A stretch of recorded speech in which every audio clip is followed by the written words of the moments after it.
কথা তো বললে অনেক কথাই বের হয়ে যায়। আমি আসলে ভিতরের কথা বলতে চাই না।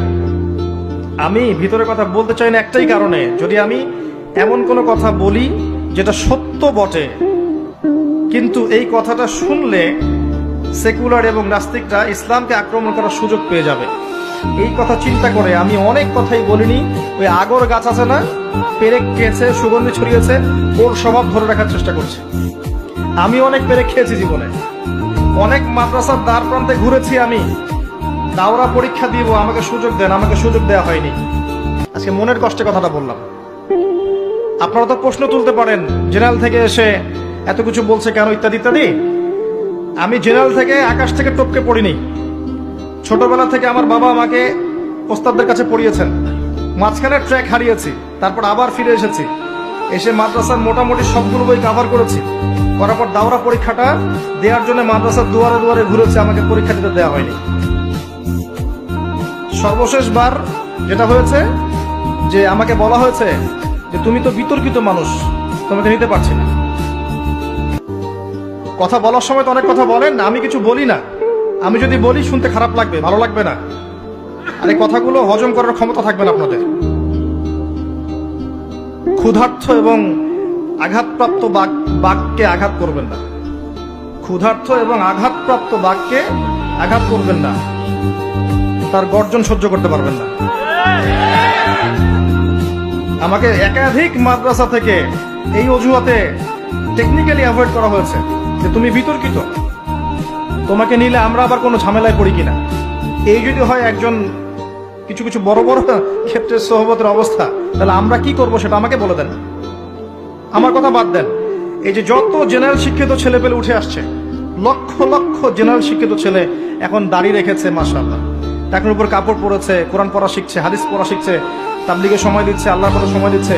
তারা ইচ্ছা করে এদের যে আমরা কোরআন শিখি, অর্থ বুঝি, হাদিস পড়ি, আমরাও দিনের জন্য কিছু করি। এদেরকে একটা মাদ্রাসায় ভর্তি করান না, এদেরকে কোন একটা মাদ্রাসায় ভর্তি করিয়ে 5 বছর 7 বছর পড়ান দেখি। ওরা কি ওদের ট্র্যাকটা থেকে সরে এসে নতুন করে আবার মিজানে ভর্তি হতে পারবে? পারবে না। তাহলে ওদেরকে 4 বছর 5 বছরের কোনো কোর্সে ভর্তি করতে পারতেন না? এরকম কয়টা মাদ্রাসা আপনি আমাকে দিতে পারবেন যেখানে 5 বছরের জেনারেলদের কোর্স আছে? কয়টা মাদ্রাসা আছে? কিছু কিছু মাদ্রাসা আছে, আছে না? কয়েকটা মাদ্রাসা আছে। যে মাদ্রাসাগুলো আছে এখানে সব ছাত্রকে এখানে গিয়ে পড়তে পারবে? উচিত ছিল না যে বেশি বেশি এরকম মাদ্রাসায় সুযোগ করে দেয়া? এই ছেলেরা কি দেশের সম্পদ নয়, উম্মার সম্পদ নয়? এরা কি উম্মার জন্য খেদমত করতে পারবে না? যদি আপনি ওদেরকে কাছে টেনে নিতেন, পালিশ করতেন, সে সৌরভ ছড়াতো। যদি আপনি পালিশ করতে না পারেন, মহব্বত করতে না পারেন, কাছে টানতে না পারেন, খালি সমালোচনা করতে থাকেন, এক সময় সে হারিয়ে যাবে, উম্মার ক্ষতি হবে। এবং এমন হতে পারে সে হারিয়ে গেলে ওই জায়গাটা দখল করার ক্ষমতা হয়তো অন্যদের থাকবে না। যারা যারা আস্তে আস্তে আস্তে আস্তে উম্মা থেকে হারিয়ে গেছে, ওই জায়গাগুলো এখনো শূন্যই পড়ে আছে, কেউ পূরণ করতে পারবে। অতএব বাস্তববাদী হয়ে সহানুভূতির সাথে, ভালোবাসার হৃদ্যতার সাথে সবাইকে কাছে নেয়ার মানসিকতা তৈরি করতে শেখেন। মানুষ চলতে গেলে, দিনের পথে কথা বলতে গেলে, খেদমত করতে গেলে মানুষের ভুল হতেই পারে, স্বাভাবিক বিষয়। এবং এই ভুলটাকে যদি আপনি পাবলিক করার মধ্যে নিজের ক্রেডিট মনে করেন, আপনি ভুল করবেন। আপনি পশ্চিমাদেরকে, ইসলামের শত্রুদেরকে সুযোগ করে দিচ্ছেন, ইসলামের প্রকাশ্য শত্রুদেরকে আপনি সুযোগ করে দিচ্ছেন।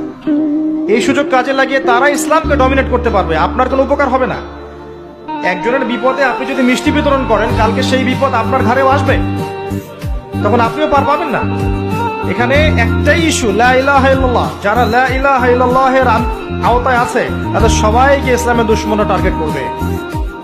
আজকে একজনকে আঘাত করেছে বলে আরেকজন বেঁচে যাবে এমন নয়। তো কথাগুলো একটু কষ্টের সাথে বললাম। আমি কথা এরকম বলতে চাই না, বিকজ আমি মনে করি যতটুকু সময় এইটুকু কথা বলে আমি অপচয় করলাম, এই সময়টুকুতে হয়তো আমি আপনাকে আরো ভালো কয়েকটা কথা বলতে পারতাম। কথাগুলো বললাম এই কারণে, বাস্তবতা বোঝানোর জন্য। অনেক মানুষ ভুল বুঝতে পারে বিষয়গুলোকে।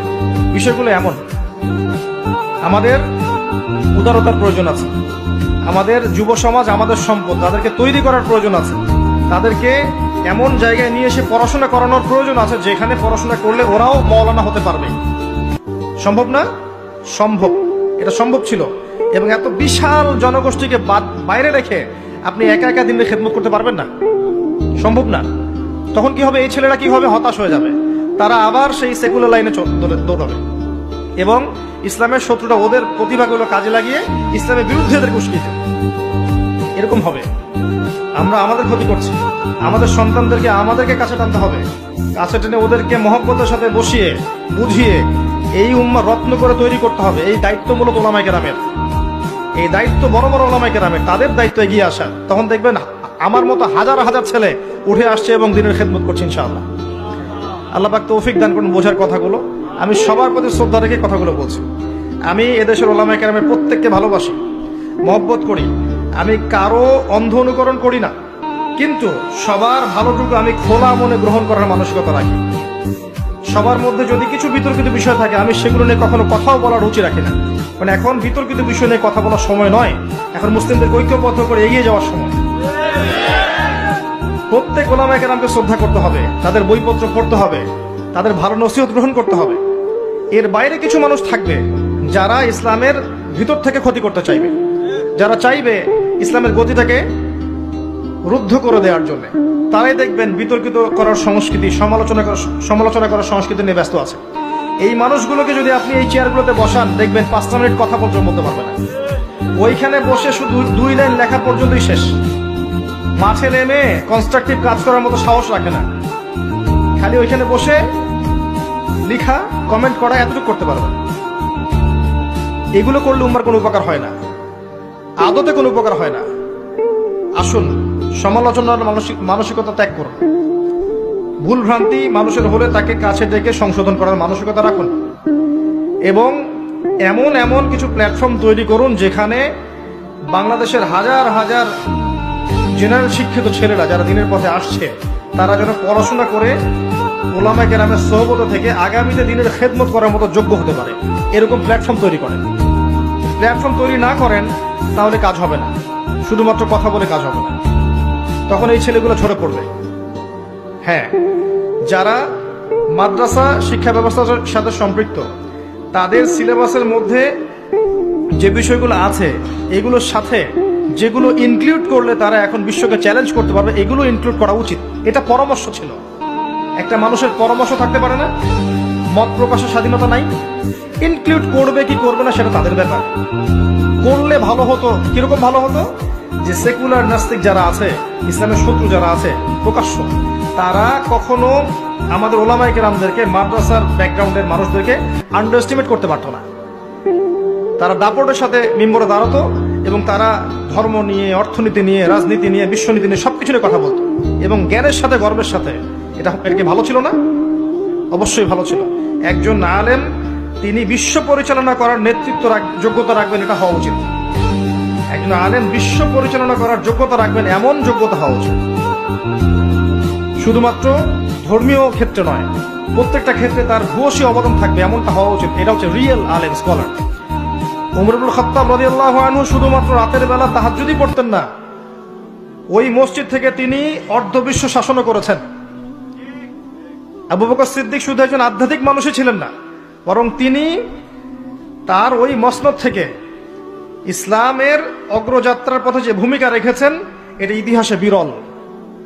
আলী ইবনে আবি তালেব শুধু একজন আধ্যাত্মিক মানুষ ছিলেন না, বরং তিনি এমন একজন মানুষ ছিলেন যিনি রাসূলের পাশে শুরু থেকে শেষ পর্যন্ত যুদ্ধ করেছেন এবং যিনি এমন সুকৌশলে ইসলামকে তার যোগ্যতা এগিয়ে নিয়েছেন তার খেলাফতের সময়। এটা বিরল ইতিহাসে। উসমান রাদিয়াল্লাহু আনহু একজন শুধু ব্যবসায়ী ছিলেন না, বরং তিনি এমন একজন শাসক ছিলেন যার শাসনামলে ইসলাম সাইপ্রাস দ্বীপপুঞ্জ থেকে শুরু করে চায়না পর্যন্ত ছড়িয়ে গিয়েছে। তো শুধুমাত্র আমরা কি তসবিহ দানা নিয়ে ব্যস্ত থাকবো? শুধুমাত্র ধর্মতাত্ত্বিক বিষয়ে ব্যস্ত থাকবো? না আমরা কনস্ট্রাকটিভ পুরো বিষয়ের জ্ঞান অর্জন করে আমরা উম্মাহকে নেতৃত্ব দেওয়ার যোগ্যতা অর্জন করবো? কোনটা করা উচিত? আমি শুধু এই আশাটুকু ব্যক্ত করেছি, আর বেশি কিছু নয়। এটা পূরণ হবে কি হবে না আমি জানি না, হতেও পারে আবার নাও হতে পারে। আমাদের দ্বারাও হতে পারে অথবা নাও হতে পারে, অথবা আমাদের পরবর্তী প্রজন্ম আসতে পারে অথবা তার পরবর্তী আসতে পারে। কিন্তু ঈসা ইবনে মারইয়াম যখন আসবেন তখন সারা বিশ্বটা এই ধাঁচেই হবে ইনশাআল্লাহ তাআলা। এখন এই মাঝখানের পথ চলাটুকুতে আমাদেরকে সবরের সাথে এগোতে হবে, সমালোচনা সংস্কৃতি বাদ দিয়ে আপোষে মহব্বতের সাথে ভুলভ্রান্তি আপোষে সংশোধন করে ইউনাইটেড একটা প্ল্যাটফর্ম করে বিভক্তির দিকে না গিয়ে একে অপরের সাথে গীবত, তহমত, কাদা ছড়াছড়ি না করে দেখবেন ইনশাআল্লাহ এই দেশের